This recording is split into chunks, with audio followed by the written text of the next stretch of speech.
Jeudi 12 septembre 2024, Arrêtez et jugez. nous vous accueillons de nouveau sur votre chaîne, L'Aventure dans la Parole. C'est avec plaisir que nous nous retrouvons avec vous. Vous êtes peut-être en voiture, ou dans le métro, ou encore vous êtes à la campagne, au bord de l'eau, ou encore vous êtes chez vous. Mais quel que soit là où vous êtes en ce moment, nous souhaitons que Dieu nous accorde espérance, grâce et sagesse dans l'étude de sa parole. Notre communauté s'agrandit et c'est grâce à vous. Soyez vous aussi actifs avec nous pour répandre le message en likant et en partageant le lien. Nous vous invitons à vous abonner pour recevoir les notifications chaque jour et pour un confort d'écoute en continu, nous vous proposons la playlist de chaque semaine. Le texte à mémoriser de cette semaine que nous vous invitons à dire avec nous se trouve dans Marc chapitre 14, le verset 36. Il disait, Abba, Père, toutes choses te sont possibles. Éloigne de moi cette coupe.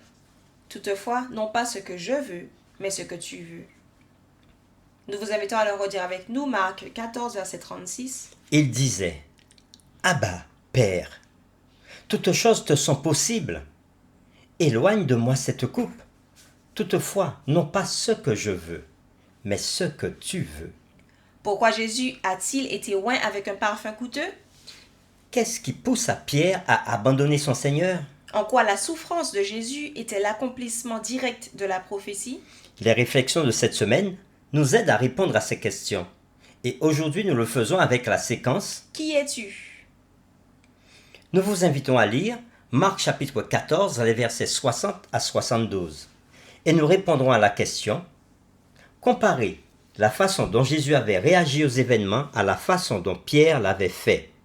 Quelles leçons pouvons-nous tirer des différences ?» Alors le souverain sacrificateur, se levant au milieu de l'assemblée, interrogea Jésus et dit « Ne réponds-tu rien? Qu'est-ce que ces gens déposent contre toi ?» Jésus garda le silence et ne répondit rien. Le souverain sacrificateur l'interrogea de nouveau et lui dit « Es-tu le Christ, le Fils du Dieu béni ?» Jésus répondit « Je le suis. Et vous verrez le Fils de l'homme assis à la droite de la puissance de Dieu et venant sur les nuées du ciel. » Alors le souverain sacrificateur déchira ses vêtements et dit « Qu'avons-nous encore besoin de témoins? Vous avez entendu le blasphème. Que vous en semble ?» Tous le condamnèrent comme méritant la mort. Et quelques-uns se mirent à cracher sur lui, à lui voiler le visage et à le frapper à coups de poing en lui disant « Devine !» Et les serviteurs le reçurent en lui donnant des soufflets. Pendant que Pierre était en bas dans la cour, il vint une des servantes du souverain sacrificateur. Voyant Pierre qui se chauffait, elle le regarda et lui dit « Toi aussi tu étais avec Jésus de Nazareth. » Il le nia, disant « Je ne comprends pas ce que tu veux dire. » Puis il sortit pour aller dans le vestibule. Et le coq chanta. La servante, l'ayant vu, se mit de nouveau à dire à ceux qui étaient présents « Celui-ci est de ces gens-là. » Et il le nia de nouveau. Peu après, ceux qui étaient présents dirent encore à Pierre « Certainement tu es de ces gens-là, car tu es galiléen. » Alors il commença à faire des imprécations et à jurer « Je ne connais pas cet homme dont vous parlez. » Aussitôt, pour la seconde fois, le coq chanta, et Pierre se souvint de la parole que Jésus lui avait dite. « Avant que le coq chante 2 fois, tu me renieras 3 fois. » Et en y réfléchissant, il pleurait. Après avoir lu Marc chapitre 14, versets 60 à 72, répondons à la question « Comparez la façon dont Jésus avait réagi aux événements à la façon dont Pierre l'avait fait. Quelles leçons pouvons-nous tirer des différences ?»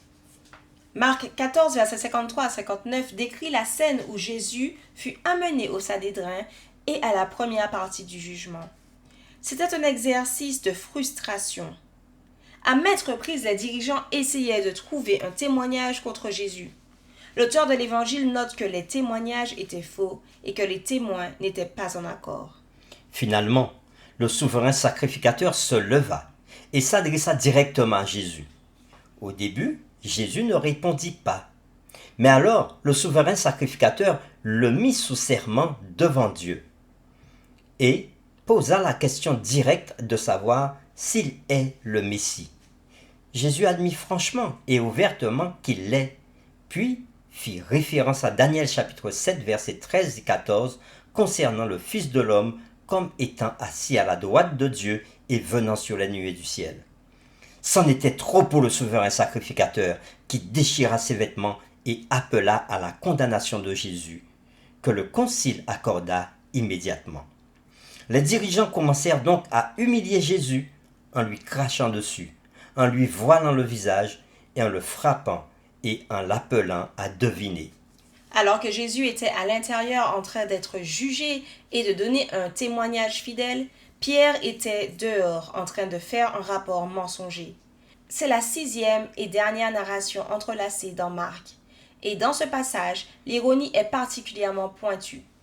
Voici 2 personnages parallèles, Jésus et Pierre, faisant des actions opposées.